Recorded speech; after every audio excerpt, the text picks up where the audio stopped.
fait, c'est vraiment au niveau du gras qu'on a le goût, c'est pas au niveau du maigre. Pour certains, c'est une des meilleures du monde. Pour d'autres, une vaste supercherie. La charcuterie corse, je suis tombé par terre. Dans 90% des cas, la viande provient d'élevage en batterie breton ou chinois. Mais oui. Les saucissons sont faits avec des ânes argentins.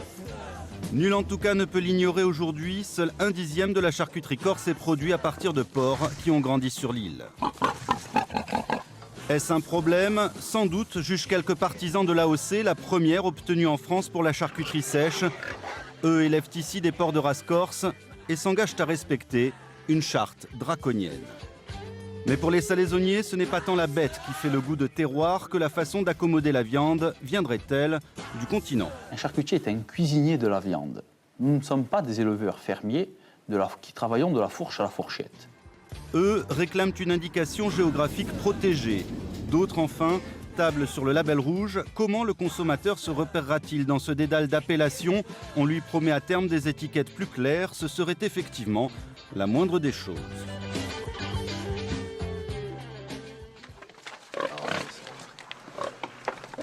Ces cochons seront un jour sous-scellés, mais c'est pour la bonne cause, car ce sont les scellés du syndicat qui gèrent l'AOC. Ils les apposent ce matin-là dans une exploitation de Corté.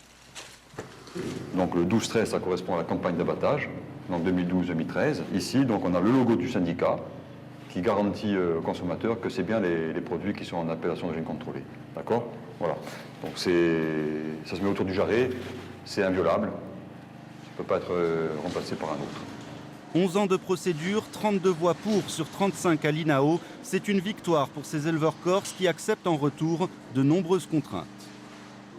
On peut parler de fondement essentiel, c'est qu'on a une race. Donc déjà, c'est la race de porc corse qui est connue sous l'appellation Noustral. Et on a un mode d'élevage sur parcours, donc un territoire montagnard qui est utilisé, avec un troisième point, donc la phase de finition, qui est l'alimentation à base de glands et de châtaignes avant l'abattage, donc en période hivernale. L'AOC a été obtenue par ceux qui travaillent le porc noustral et sur le Prisout, le Lonzo et la Cope. Il s'agissait de se démarquer des salaisonniers qui, selon eux, ont certes leur place, mais vendent une charcuterie qui n'a de Corse que le nom.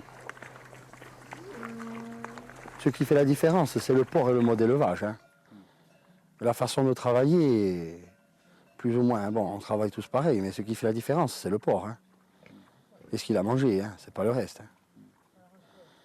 Si moi je vais prendre un porc qui vient du continent, je veux le charcuter, eh ben, on ne pourra pas comparer la charcuterie qui est issue de porc noustral au porc, c'est pas possible.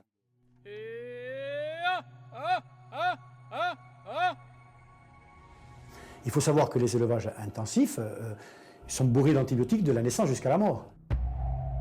Paul Colombagne ne peut s'en empêcher. Lui qui élève à Vallée d'Orezza du porc noustral et estampillé AOC, sait bien que la Corse ne peut répondre à la demande sans importer de viande. Encore faudrait-il savoir de quelle viande il s'agit. À Corté, son collègue Jean-Max Leonelli se pose la même question. 80% des porcs qui sont abattus, on ne sait pas d'où ils viennent. On sait? On sait, il y a celui qui les achète, il sait d'où ils viennent. Hein. C'est d'où? Un peu de partout. Hein. On parle d'Europe de l'Est, on parle de Hollande? De partout, ouais. De Chine? De Chine, je sais pas, mais... D'Europe de l'Est, sûrement. Et... On ne peut pas faire de la charcuterie corse avec un cochon breton, ni hollandais, ni encore moins chinois. Sans nous autoriser à filmer leurs installations, les salaisonniers leur répondent. C'est la première interview qu'ils accordent à la télévision depuis la création en 2009 d'un consortium qui fédère 9 entreprises et 200 salariés pour 4500 tonnes de produits et presque 30 millions d'euros de chiffre d'affaires annuel. Dans une salle de l'Université de Corse, Jean-Pierre Fontane, un dirigeant de l'entreprise qui porte son nom, s'amuse des rumeurs sur l'origine de sa viande. C'est un peu la légende urbaine. Hein. Il y a 20 ans, on disait que les produits venaient de Chine. Il y a 5 ans, on nous disait qu'ils venaient de Roumanie. Là, on commence à dire bon, ils viennent du Gers ou de Bretagne. Donc peut-être que dans un an ou deux, on a bon espoir que le consommateur aura la bonne information. Ce sont des matières premières de qualité, puisqu'elles sont garanties par un organisme de contrôle indépendant qui va de l'élevage jusqu'à la production de la matière première. et qui rentre dans le cahier des charges. Nous avons interrogé le responsable en Haute-Corse de la répression des fraudes, Francis Le Pigouchet. Si ses services ont récemment épinglé un important producteur de fromage, l'origine de la viande charcutée en Corse est-elle connue depuis longtemps, mais elle ne serait pas toujours française. Nous étions aperçus, un petit peu comme tout le monde, que cette charcuterie corse, très majoritairement, n'était pas fabriquée à partir de porcs qui étaient des porcs corses. L'essentiel de la charcuterie était fabriqué à partir de carcasses qui venaient de Bretagne, d'Espagne, d'Italie principalement.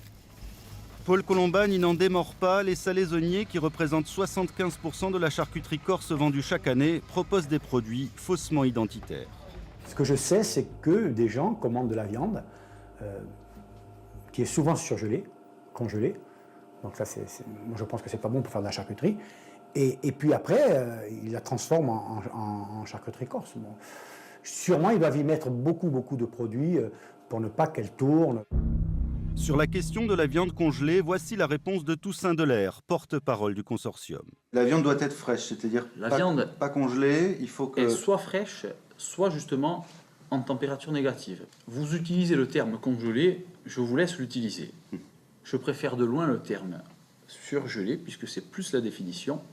Et dans notre cadre de fabrication, on préférera de loin le terme hiberné, puisqu'il y a d'abord cette phase de descente en température, mais également cette remontée en température.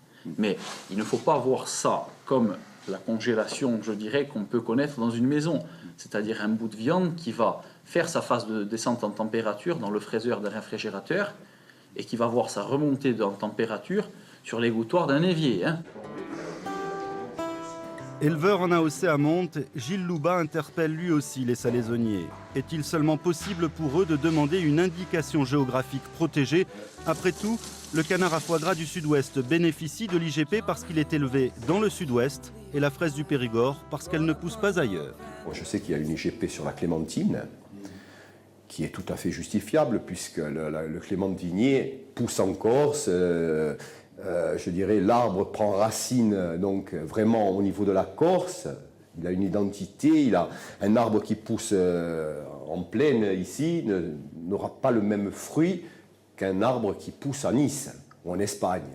Je pars du principe que c'est pas forcément, et il ne faut pas croire que tout ce qu'on fait en Corse est le meilleur que l'on puisse trouver sur la planète. L'humanité n'a pas malheureusement pris naissance pour nous au pied d'un châtaignier il y a 500 ans. Ce que nous avons, nous, choisi l'élevage porcin français. Pourquoi? Parce qu'il est connu, reconnu. Reste la question des produits fabriqués ailleurs qui seraient présentés comme corses. Comment se fait-il que vos services n'aient jamais, les derniers mois, trouvé des lots directement importés d'Italie ou de je ne sais où, de charcuterie, qui seraient ensuite estampillés ou en tout cas vendus comme tels sur les marchés comme corse? Alors si, on en a trouvé. Ça n'a pas été forcément très médiatisé parce que c'était des très petites quantités. Ce que nous n'avons pas trouvé, c'est un trafic d'importance. Ce sont des contrôles ponctuels, parce qu'effectivement, on n'a pas les moyens de contrôler tout le monde tous les jours de l'année. C'est pas tout à fait aléatoire. Nous avons beaucoup de renseignements. Concernant là je suis d'accord avec vous, les importations de charcuterie qui sera réétiquetée. Il a bien été défini avec l'ensemble des membres du consortium que si, par malheur, une personne, qui que ce soit, était condamnée sur cette chose-là par la justice des hommes, et pas seulement par voie de presse, le consortium exclurait cette personne. Depuis 5 ans que vous êtes arrivé, est-ce qu'il y a un seul revendeur, par exemple, qui a été sanctionné pour avoir vendu une marchandise qui n'était pas la bonne? Oui. Un ou plusieurs? J'en connais au moins 2.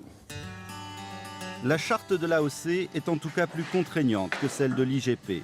En AOC, chaque porc ne fournira que 2 coopes cylindriques comprises entre 25 et 35 cm et 800 grammes à 2 kg. Là, nous avons une cope qui finira estampillée. Pour la longe, le Lonzo en Corse, ce sera 400 grammes à 1,2 kg et quelques contraintes de plus. Le cahier des charges en AOC nous demande 2 longes par moitié de cochon, ce qui fait 4, pour un cochon. Donc, on les coupe en deux. Et ensuite, bon, le gras, c'est 2 tiers, 1 tiers. Hein, en sachant que le gras ne perd pas, le maigre perd, il faut y tenir compte.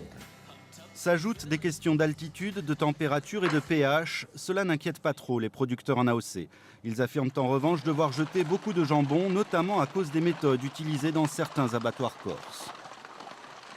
Un cochon, il y a une manière de le tuer. Il faut qu'il soit mort quand on l'accroche par les pattes. Et là, ils accrochent le cochon par une patte arrière et ils le saignent debout. Donc le jambon est plein de sang, épanchement de synolie, comme vous dites, il y a de tout hein, dedans. Et cassé, carrément des jambons cassés dedans, l'os cassé. Ceux qui gèrent l'abattoir de Pontelecce, souvent mis en cause, affirment avoir amélioré le piège de la bête à la sortie du box. La pince servant à l'électronarcose serait plus efficace que celle que nous filmions ici en décembre. Ils disent également savoir tuer certains porcs à plat. Enfin, surtout, ils estiment jouer un rôle sanitaire grâce au contrôle permanent des services vétérinaires. Il y a ici des préposés des services vétérinaires qui inspectent toutes les carcasses. Ce matin, par exemple, il y a eu un animal qui présentait les symptômes de la tuberculose.